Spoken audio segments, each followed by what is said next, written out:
मेरा सीधा सवाल इस चुनाव को लेकर, आप कितनी सीट बीजेपी और एनडीए को देते हैं 2019 में? एक तो एक भी सीट मैं नहीं देता हूं, देश की जनता देती है। नहीं, आपका और 125 करोड़ देशवासियों ने भारतीय जनता पार्टी को विजयी बनाने का मन बना लिया है। भारतीय जनता पार्टी 2014 में जो सीटें मिली थी, इससे कई ज्यादा सीटों के साथ सरकार बनाएगी। हमारे जो एनडीए के साथी हैं, वे भी पहले से अपनी ताकत बढ़ाएंगे और कुल मिलाकर के एनडीए की ताकत आज जो है उससे भी ज्यादा बढ़ेगी।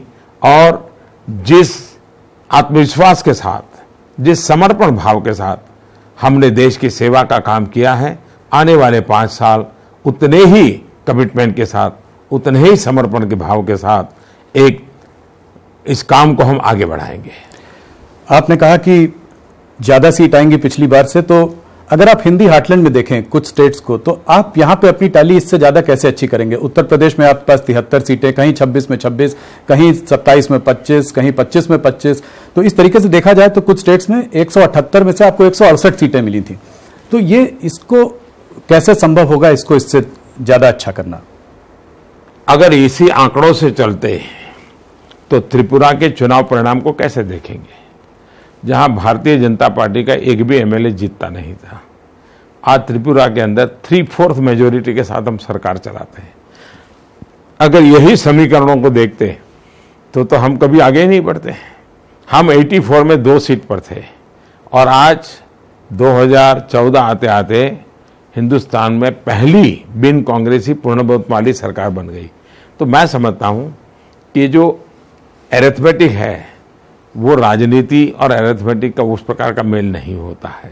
मोदी जी, यूपी में आपको ये नहीं लगता कि एरिथमेटिक आपके अगेंस्ट है? 1993 में नारा था कि मिले मुलायम काशीराम, उड़ गए जय श्री राम। आज 42% वोट शेयर जिधर से भी देखें महागठबंधन का दिखाई देता है, समाजवादी पार्टी और बहुजन समाज पार्टी का। तो ऐसे में कैसे आप इतने फॉर्मिडेबल वोट बैंक से लड़ेंगे? जो लोग आपसी दुश्मनी थे, एक दूसरे को मारने काटने पर तुले हुए थे, वे दल जब गले लग रहे हैं, इसका मतलब कि धरती खिसक चुकी है, जमीन खिसक चुकी है। वो अपने बचाव के लिए इधर उधर की कोशिश कर रहे हैं। बच पाएंगे ऐसा मुझे लगता नहीं है। कल मायावती जी ने ओपनली मुस्लिम से वोट मांगे, कहा कि सिर्फ गठबंधन को वोट दीजिएगा, वोट बंटना नहीं चाहिए। उसके रहते वो ईसी की नजर में भी आ गई। ऐसे बयानों को आप कैसे देखते हैं? लगातार पराजय के कारण हताश हुई मायावती जी इस प्रकार की बात कहे, इसे मैं बहुत स्वाभाविक मानता हूं। मुसलमानों को स्पेशल वोट करने के लिए अपील करे वगैरह, एक तो ये इलेक्शन कमीशन का विषय है किसको करना है। लेकिन मुझे चिंता मायावती की कम है, क्योंकि अब वो डूबती हुई दी नैया है, बचने के लिए मुसलमानों को सहारा ढूंढती हो। मैं उनकी मुसीबत समझ सकता हूं। मेरी चिंता देश के सेक्युलर का झंडा लेकर के घूमने वाले 24 घंटे से उनके मुंह पर ताला क्यों लग गया है। अगर ऐसी बात किसी ने हिंदू समाज के लिए बोल दी होती तो ये कितनी उठापटक करते, कितने अवार्ड वापसी वाले निकल आते, कितने सिग्नेचर वाले निकल आते। ये जमात चुप क्यों है? देश के लिए चिंता का विषय है ये जमात। और आपसे भी मेरा आग्रह है कि ऐसी जमात को अब एक्सपोज करने की जरूरत है कि इस प्रकार की सिलेक्टिव क्यों है। क्या इससे उनके सेकुलरिज्म को कोई चोट नहीं पहुंची? क्या ये उनके सेकुलरिज्म को बढ़ावा देने वाली चीज थी? क्या इनके सेकुलरिज्म को ताकत? इसलिए सबसे बड़ा खतरा ये नकाबी लोग हैं ना, उनका है। मायावती भी तो मजबूरी है, कैसे भी करके बचना है, तो वोट मांगने के लिए इधर उधर कोशिश करती रहेगी। पिछले 5 सालों में भारतीय जनता पार्टी ने वेस्ट बंगाल, उड़ीसा और नॉर्थ ईस्ट में काफी काम किया है, काफी बल डाला है।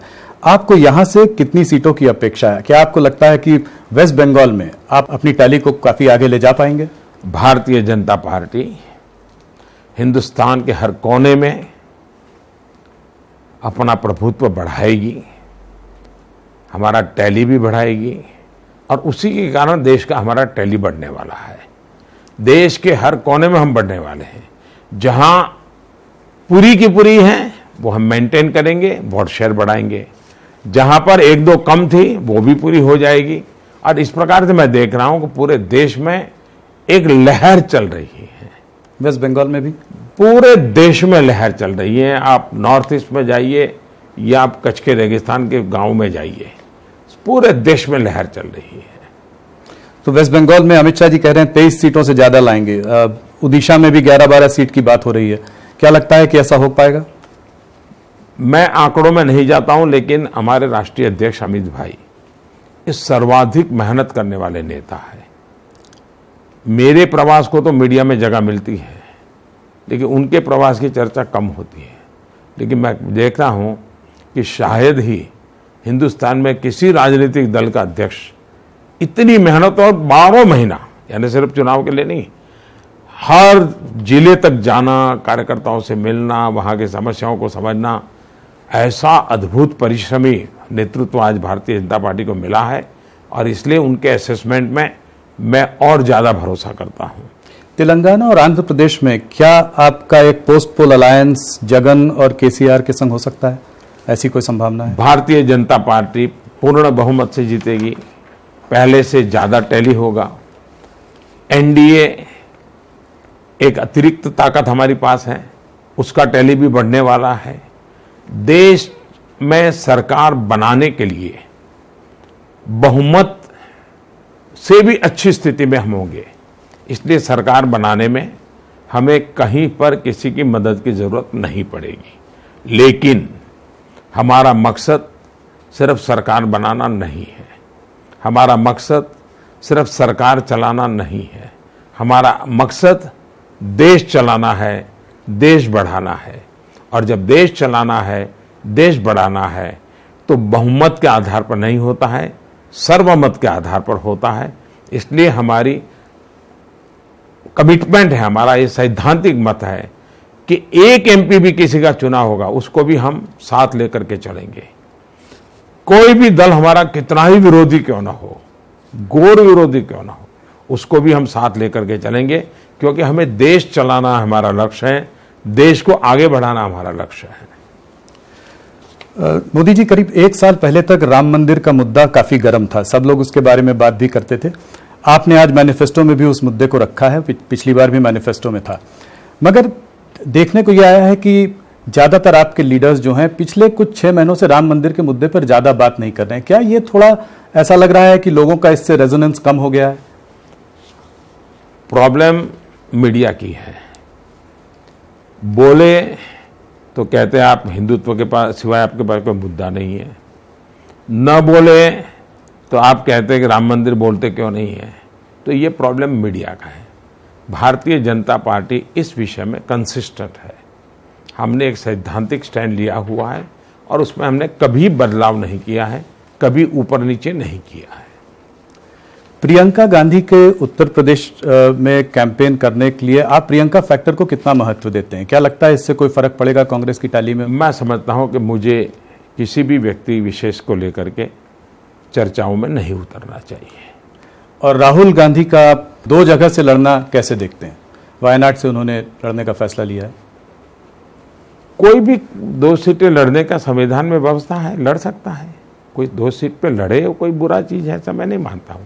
लेकिन जिस स्थिति में अमेठी से भागना पड़ा है, मुद्दा चर्चा का विषय अमेठी से भागना पड़ा वो है जो दशकों से एक परिवार की विरासत रही है। वहां से भागने के लिए मजबूर होना ये चर्चा का विषय है। आपने गांधी परिवार पे काफी हमले किए हैं पिछले 4-5 सालों में। जी नहीं, मैंने कभी नहीं किया है। मैं वंशवाद का सैद्धांतिक विरोध करता हूं। व्यक्तिगत मैंने कभी किसी पे हमला नहीं किया। और इसलिए इस प्रकार से कोई सिंपैथी गेन करने के लिए मोदी हमारे साथ ये कर रहे हैं, मोदी हमारे साथ, मेरा कोई विरोध नहीं है। सैद्धांतिक विरोध है। वंशवाद भारत के लोकतंत्र के लिए खतरा है। और ये मैं नहीं कह रहा हूं, बाबा साहब आम्बेडकर ने अनेक बार इस बात को कहा है और मैं बाबा साहब आम्बेडकर के प्रति बहुत श्रद्धा रखने वाला व्यक्ति हूं। करप्शन पर भी आपने उन पर बहुत उंगली उठाई है पिछले सालों में। करप्शन पर उंगली मैंने नहीं उठाई है। करप्शन हमारा मुद्दा है। अब जैसे कल भोपाल में हुआ, भ्रष्टनाथ कुछ भी बोल दें, इससे बात बनती नहीं है। क्या भ्रष्टाचार के खिलाफ एक्शन लेना चाहिए नहीं चाहिए? आप मुझे बताइए, नेशनल हेराल्ड का केस ये क्या हमारे समय हुआ था? लालू यादव का केस क्या हमारे समय हुआ था? हमने जो प्रक्रियाएं ठंडे बस्ते में डाली गई थी, हम मानते हैं जो चीजें हैं उसको कानूनी तौर पे आगे बढ़ना चाहिए। अब उसको जमानत पे आना पड़ा तो गुनहगार को जमानत पे आना पड़ता है। मैं कौन होता हूं उनको कहने वाला? उन्होंने गुनाह किया है इसलिए जमानत पे घूम रहे हैं, मां बेटा दोनों। आपने सरदार वल्लभ भाई पटेल के कंट्रीब्यूशन के बारे में बहुत सारी बातें की हैं, तमाम लीडर्स के कंट्रीब्यूशन के बारे में बात की है। पंडित जवाहरलाल नेहरू के बारे में आपका क्या विचार है? मैं लाल किले पर से बोला हूं और देश का पहला प्रधानमंत्री हूं जो बोला हूं, इसके पहले किसी ने बोला नहीं है। मैं पार्लियामेंट के फ्लोर पर बोला हूं कि देश आज जहां पर पहुंचा है सभी सरकारों का कोई न कोई योगदान है, हर राज्य सरकार का भी कोई न कोई योगदान है, उन सारे सरकारों को चलाने वालों का भी योगदान है, ये मैं हमेशा कहा हूं। लेकिन हमारी शिकायत ये है कि सरदार वल्लभ भाई अगर देश के पहले प्रधानमंत्री होते तो देश की प्रायोरिटी अलग होती, देश की गति अलग होती, देश नई ऊंचाइयों पर बहुत पहले पहुंच गया होता। 2014 के में आने के बाद मुझे जो आज टॉयलेट बनाने के लिए इतनी मेहनत करनी पड़ रही है, सरदार वल्लभ भाई पटेल होते तो शायद पहले हो गया होता। प्रधानमंत्री जी, आप पिछले 5 साल में इकोनॉमी के प्रोग्रेस के बारे में क्या कहना चाहेंगे? क्या आप 7% प्लस ग्रोथ से खुश हैं? अगर कोई व्यक्ति विकास में विश्वास करता है तो 10% के बाद भी संतुष्ट नहीं होना चाहिए। कभी कभी असंतोष तक ऐसी ऊर्जा भरता है कि जो नया करने की प्रेरणा देता है, और इसलिए कितना ही अच्छा करूं, बढ़िया से बढ़िया करूं, लेकिन मेरे भीतर के असंतोष को मैं हमेशा जिंदा रखता हूं। लेकिन आज हमारे लिए खुशी की बात है, दुनिया के सभी एजेंसीज, वर्ल्ड बैंक हो, IMF हो, रेटिंग एजेंसी हो, सबने एक स्वर से कहा है कि भारत दुनिया की बड़ी इकोनॉमीज में सबसे तेज गति से आगे बढ़ने वाली इकोनॉमी है। ये कोई भी हिंदुस्तानी को गर्व होता है। फिर भी भारत का पोटेंशियल बहुत है, हम इससे भी आगे बढ़ना चाहते हैं। आपने बहुत सारी स्कीम्स अप्लाई पिछले 5 सालों में, कहीं ना कहीं कुछ गलतियां भी हुई हैं, जैसे कि ऑपोजिशन डिमोनेटाइजेशन की बात करता है। अगर आप कैश सिस्टम में देखें तो डिमोनेटाइजेशन के समय से आज तक करीब 19% ज्यादा है, ज्यादातर पैसा वापस सिस्टम में लौट भी आया। तो डिमोनेटाइजेशन को आप कैसे देखते हैं? एक तो ये आपका हिसाब किताब ठीक नहीं है। जिस गति से करेंसी का वॉल्यूम बढ़ रहा था, उस वॉल्यूम से अगर आज हम चलते तो आज हमारी करेंसी का वॉल्यूम इससे कई गुना ज्यादा होता। इसलिए आप वो जो ग्रोथ था करेंसी का, उसकी तुलना में देखना चाहिए। और आप तो इकोनॉमिक्स के विद्यार्थी हो, आप ऐसा वहां पर एक ब्रेक लगा देकर यहाँ का जोड़ दें, ऐसा इकोनॉमिक्स कभी होता नहीं है। दूसरा विषय है डीमोनेटाइजेशन से जिनको इतना गहरी चोटें पहुंची हैं, उनके सारे कारोबार खुले पड़ गए हैं, वो मार से अभी भी उभर करके नहीं आए। लेकिन देश की सामान्य जनता डीमोनेटाइजेशन के कारण तकलीफ होने के बावजूद, वो समय तो तकलीफ हुई, मैंने भी पब्लिकली स्वीकार किया था कि 100 दिन तकलीफ रहने वाली है, लेकिन देश की जनता ने हमारा साथ दिया। डीमोनेटाइजेशन के मुद्दे पर उत्तर प्रदेश का चुनाव लड़ा गया, उस चुनाव में हम विजयी होकर के आए। और इसलिए डीमोनेटाइजेशन के संबंध में जिनको बहुत नुकसान हुआ है, उनकी गरीबों वाली वोट बैंक चली गई है, उनके अपने जो खेल थे रुपयों के वो खत्म हो गए हैं, इसके लिए उनकी परेशानी है और वो लोग आज भी रो रहे हैं। लेकिन हिंदुस्तान की जनता को पूरा पता है कि ये चिल्लाहट किस बात की है, कारण क्या है, पता है। दूसरा, ये डीमोनेटाइजेशन का कारण है कि आज फॉर्मल इकोनॉमी हमारी तेज गति से बढ़ी है। पहले की तुलना में करीब जने आज़ादी के 60 साल में जितने लोग इनकम टैक्स के दायरे में थे, आज 5 साल में वो संख्या डबल हो गई। जो 60 साल में हुआ वो 5 साल में डबल हो गया। 3.5 लाख कंपनियां, जो एक कमरे के अंदर 200-200 कंपनियां चलती थी, जो बिल्कुल गैर कानूनी पैरेलल इकोनॉमी चलाती थी, हवाला चलाती थी और बिल्कुल ही देश की इकोनॉमी को लूटती थी। 3.5 लाख कंपनियां हमने इस नोटबंदी के कारण खोज पाए और 3.5 लाख कंपनियों पर ताले लग गए। करोड़ों रुपया डिस्क्लोज हुआ, वो सरकारी खजाने में आया।